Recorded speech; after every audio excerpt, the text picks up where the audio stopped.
In 1775, the shot heard round the world at Lexington and Concord sparked a revolution, uniting 13 colonies and forging a continental army from farmers and frontiersmen. Against the odds, they turned the tide at Trenton and Saratoga, survived Valley Forge, and at Yorktown forced a British surrender, securing independence and giving birth to the United States of America. Before radios and field phones, sound was the signal. In the Continental Army, fifes and drums carried commands across the chaos of battle, telling soldiers when to advance, when to retreat, eat, even when to rest. That legacy actually lives on today with the U.S. Army Fife and Drum Corps, part of the 3rd Infantry Regiment known as the Old Guard. Founded back in 1960, they're the only unit of their kind in the armed forces.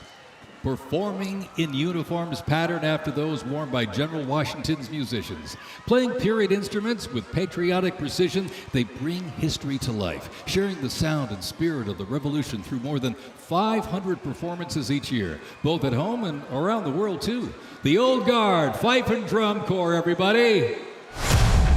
Fort Sumter in 1861, a nation divided. Over 4 brutal years, nearly 2 million soldiers fought to preserve the Union. Among them, 5 future presidents and the first recipients of a brand new military decoration, the Medal of Honor. With independence won, our nation's westward expansion began. The Army moved in step, guarding settlers as Native Scouts lit the way. Immigrants joined the cause, and the Buffalo Soldiers etched a legacy of grit and honor across the American frontier. As they march by, a soldier's uniform signals their duty, their role, and their readiness. And by the late 1850s, official regulations outlined distinct looks, shaping the Army's identity and function across the force. Soldiers were issued 2 coats. One, a short sack coat for work and battle, with brass buttons and colored trim that marked their rank. Well, by war's end, that rugged sack coat became the soldier's uniform of choice. In 1914, years of escalating competition between European alliances culminate in the outbreak of the First World War. The 2 sides engage in the savage war of attrition, defined by opposing trenches, barbed wire, poison gas, and mass casualties. The United States initially maintained its neutrality, but was eventually drawn into the conflict in 1917. Despite having less than 130,000 soldiers at the beginning, the Army eventually grew to over 4 million, with nearly 2 million soldiers serving in Europe. In 6 months of fighting, nearly 50,000 Americans lost their lives, with another 190,000 wounded. The guns fell silent with the armistice of November 11, 1918. Representing the World War I era is the 82nd Airborne Division, based out of Fort Bragg, North Carolina. You'll notice the unit is wearing replica World War I uniforms signifying the soldiers who served our nation during this time. When the Americans entered the Great War, our soldiers, under the command of General Blackjack Pershing, hit the trenches in the new standard. It was the olive drab winter service uniform. Now on their heads you'll see a steel helmet with sand-textured paint built to deflect deadly shrapnel from above. Not bulletproof, but battle tough. Nicknamed the Pershing boot, on their feet was the M918, 1918 French boot. It was designed to survive the brutal grind of trench warfare. And on their backs, the field pack, rations, ammo, first aid, and a gas mask. Everything a doughboy needed to fight and to win. World War II, a global fight for freedom. In history's darkest hour, the United States Army was on the front lines. From the beaches of Normandy to the islands of the Pacific, the greatest generation faced down tyranny and turned the tide. In a global fight like World War II, the U.S. Army knew our troops needed more than courage. They needed innovation. Uniforms evolved for every environment, but olive drab remained the mark of the American soldier. Shaped by lessons from the trenches of World War I, the Army introduced 2 battlefield essentials: the M1 helmet, tough, stable, and built to protect under fire, and the M1 Garand rifle, powerful and fast. It gave American troops a very clear edge. General George S. Patton called the M1 rifle the greatest battle implement ever designed, and history proved him right.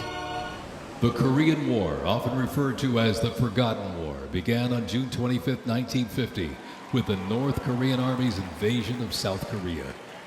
A coalition of South Korea, the United States, and other United Nations members defeated the invasion and advanced into North Korea. the coalition fought and defeated 2 Chinese offensives in the spring of 1951. Armistice negotiations began shortly after that defeat in July of 1951 until the armistice was signed 2 years later in 1953. Combat consisted of small attacks, raids, and patrolling. During this war, the United States deployed approximately 6.8 million military forces to the Korean Peninsula. In the jungles of Vietnam, the U.S. Army faced a new kind of war.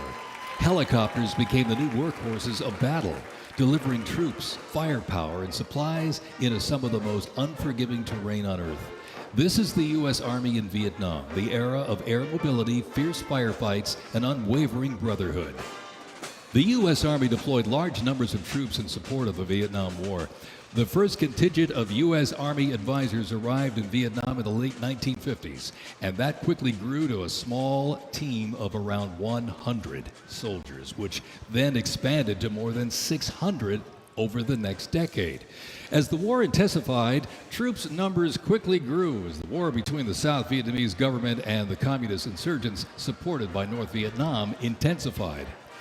By January 1969, more than 364,200 soldiers organized around 7 divisions and 20 separate combat brigades.